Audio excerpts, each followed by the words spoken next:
Artiste, musicien, multi-instrumentiste et saxophoniste camerounais. Comme j'ai l'habitude de le dire, ici je me sers de mes propres expériences pour partager avec toi beaucoup de trucs et astuces qui vont très certainement, mais alors très certainement t'aider dans ton apprentissage du saxophone.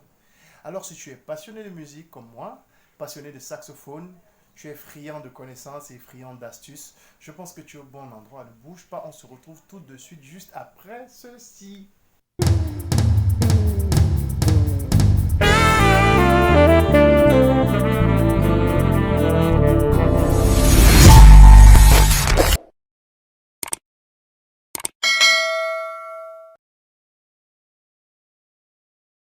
Je pense que très certainement lors de ton improvisation, il t'arrive parfois des moments où tu te sens sous pression, tu as l'impression que tu dois jouer beaucoup de notes, tu as l'impression que tu dois jouer très vite.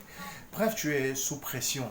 Et aujourd'hui, je vais te partager une astuce très très importante quand on est jeune improvisateur ou alors quand on est improvisateur tout court. Parce qu'en réalité, il ne faut jamais oublier, il ne faut pas oublier que la musique c'est un apprentissage de vie. Et l'improvisation également, tu vas parfaire ton improvisation tout au long de ta vie, tout au long de ta carrière musicale. Je vais te donner un élément très très important aujourd'hui dans l'improvisation, c'est garder son calme. C'est vrai que des fois, c'est pas facile.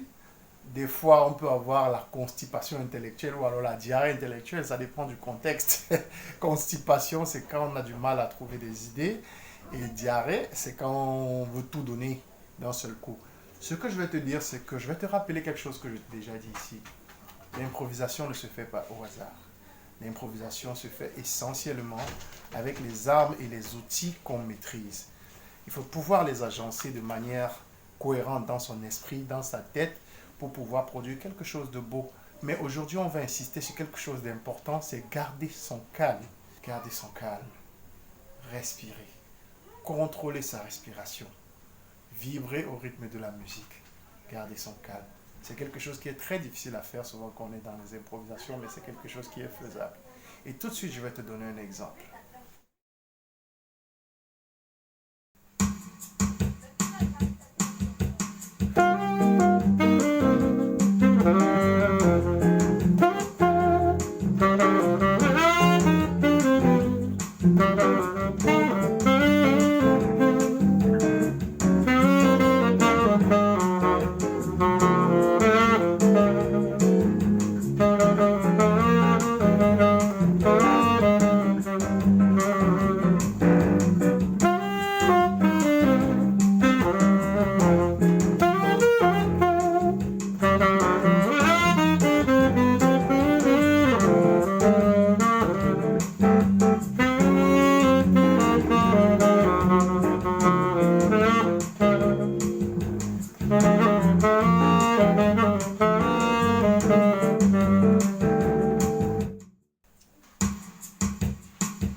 façon de garder son calme et garder un bon fil conducteur pendant son improvisation, c'est de n'utiliser que ce qu'on sait faire, de ne travailler qu'avec les éléments qu'on maîtrise.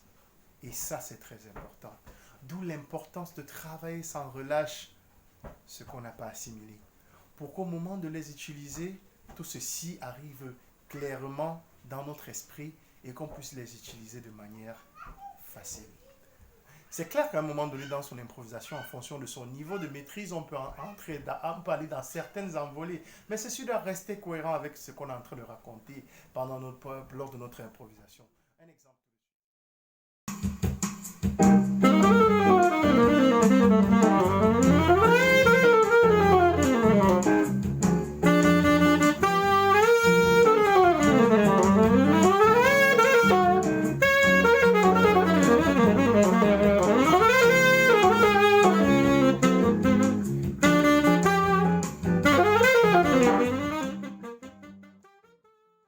Alors j'espère que notre travail d'aujourd'hui t'a beaucoup apporté.